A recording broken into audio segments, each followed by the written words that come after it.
9월 20일 토요일 나사렛 사람들의 아침입니다. 오늘 말씀은 욥기 41장 1절에서 14절입니다. 내가 낚시로 리와 야단을 끌어낼 수 있겠느냐? 노끈으로 그 혀를 맬 수 있겠느냐? 너는 밧줄로 그 코를 꿰 수 있겠느냐? 갈고리로 그 아가미를 꿰 수 있겠느냐? 그것이 어찌 내게 계속하여 간청하겠느냐? 부드럽게 내게 말하겠느냐? 어찌 그것이 너와 계약을 맺고 너는 그를 영원히 종으로 삼겠느냐?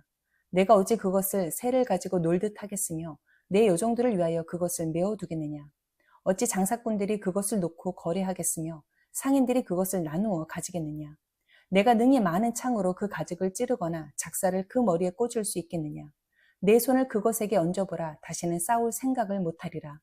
참으로 잡으려는 그의 희망은 헛된 것이니라. 그것의 모습을 보기만 해도 그는 기가 꺾이리라. 아무도 그것을 격동시킬 만큼 담대하지 못하거든 누가 내게 감히 대항할 수 있겠느냐? 누가 먼저 내게 주고 나로 하여금 갚게 하겠느냐? 온 천하에 있는 것이 다 내 것이니라. 내가 그것의 지체와 그것의 큰 용맹과 늠름한 체구에 대하여 잠잠하지 아니하리라. 누가 그것의 겉가죽을 벗기겠으며 그것에게 겹재가를 물릴 수 있겠느냐? 누가 그것의 턱을 벌릴 수 있겠느냐? 그의 둥근 이틀은 심히 두렵구나. 아멘.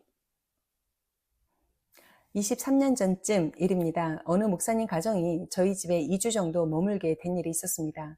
그 목사님께는 이스라엘에서 태어난 4살 된 아들이 있었는데요. 이스라엘과 팔레스타인이 연합하라 라는 의미에서 이연이라고 하는 이름을 가진 아이였습니다. 매일 밤 저희는 목사님 가족과 동그랗게 둘러앉아서 가정 예배를 드렸습니다. 그리고 언제나 설교자는 4살짜리 이연이었습니다.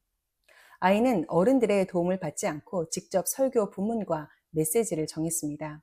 낮에 신나게 뛰어놀다가 갑자기 방에 들어가서 성경을 펴고 그날의 설교를 준비했습니다. 그리고 설교 준비를 마치면 신나게 밖으로 뛰어나와서 빨리 설교가 하고 싶어서 예배 시간이 언제냐며 묻고 또 물으며 기대에 찬 눈빛으로 예배 시간을 기다렸습니다. 지금도 잊혀지지 않는 이연이의 명설교가 있습니다. 본문은 요나서였습니다. 아이는 매우 진지하게 하나님께서 바다에 던져진 요나를 위해 얼마나 큰 물고기를 준비해 두셨는지 아십니까? 라고 물었습니다. 그리고 대답하기를 이 물고기는 무려 30cm나 되었어요 라고 설명했습니다. 30cm에서 순간 모두가 웃음을 터뜨렸습니다. 4살 아이에게 30cm는 그가 가늠할 수 있는 가장 큰 길이의 단위였습니다. 그것이 이연이가 표현할 수 있는 가장 큰 물고기 크기였던 것이죠. 순간 웃음이 나기도 했지만 다시 생각해 보니 하나님께서 하시는 일인데 30cm 크기의 물고기가 사람을 못 삼킬 이유는 없다라는 것을 깨달았습니다. 하나님께서 하시고자 하시면 손바닥만한 물고기 뱃속에도 사람을 넣을 수 있다라는 것이죠. 30cm 앞에서 어른 모두가 숙연했던 그날의 예배로 지금도 생생히 기억이 되어 있습니다.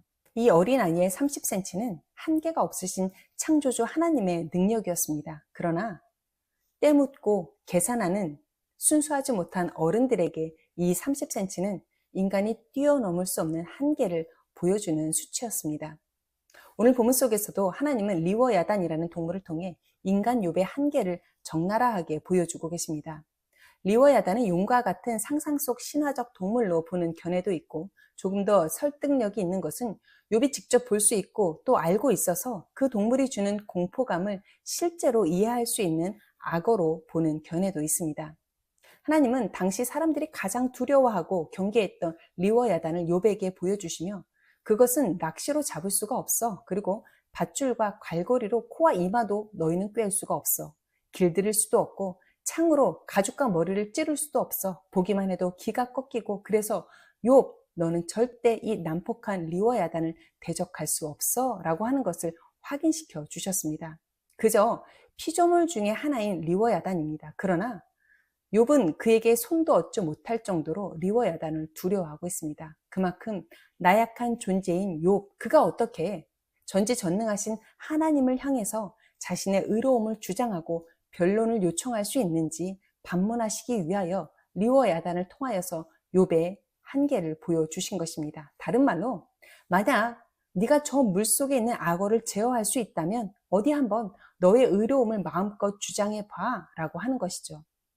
하나님은 이어서 모든 교만한 자들에게 군림하는 왕으로 불리는 이 리워 야단의 가죽을 벗길 수 있는 자가 누구인지를 물으십니다.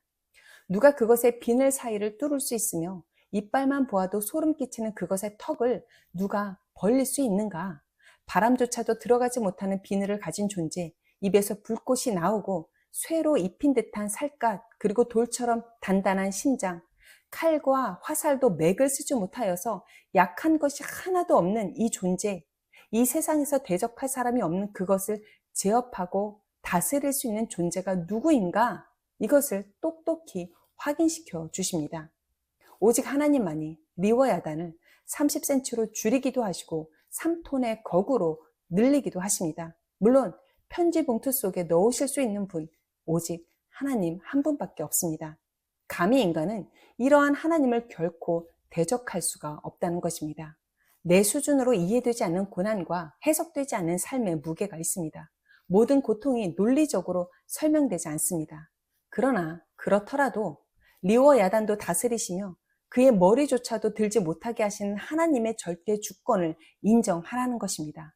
고난 앞에서 나의 의로움을 주장하기보다 하나님 앞에서 오히려 겸손히 엎드리는 것이 고난을 대하는 우리의 자세가 되어야 한다는 것이죠.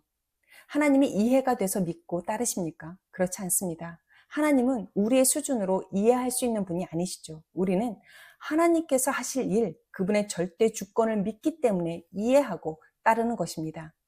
고난은 고난입니다. 즐거운 고난이 있을까요? 저는 없다고 봅니다. 그러나 하나님의 주권적인 섭리가 있음을 믿고 고난의 길을 믿음으로 인내하며 가다 보면 하나님의 섭리를 발견하게 되는 날이 반드시 올 거라는 것입니다. 그날은 고난 중에도 우리에게 축제의 날이 될 것입니다. 리워 야단도 지으시고 통치하시는 하나님께서 당신이 손수 지으시고 생명을 불어넣어 주신 나를 방치하지 않으십니다. 하나님의 주권을 믿고 따름으로 오늘 나의 300만 킬로미터짜리의 고난이 30cm로 줄어드는 은혜의 날, 그날이 오늘이 될 수 있기를 주님의 이름으로 부탁을 드립니다. 기도하겠습니다. 하나님, 우리의 한계를 바로 알고 늘 겸손하게 하옵소서. 또한 하나님의 한계 없음을 알고 하나님의 주권 앞에 날마다 엎드리는 인생이 되게 하여 주옵소서. 하나님의 손으로 우리 앞에 놓인 리워 야단을 흔적도 없이 지워 주시기를 간절히 소망합니다. 오늘도 하나님의 섭리 안에서 고난을 이해하며 어제보다 더 당당한 믿음의 사람으로 이 고난과 맞서 싸워 승리하는 날이 되게 하여 주옵소서. 감사드리며 예수님의 이름으로 기도합니다. 아멘.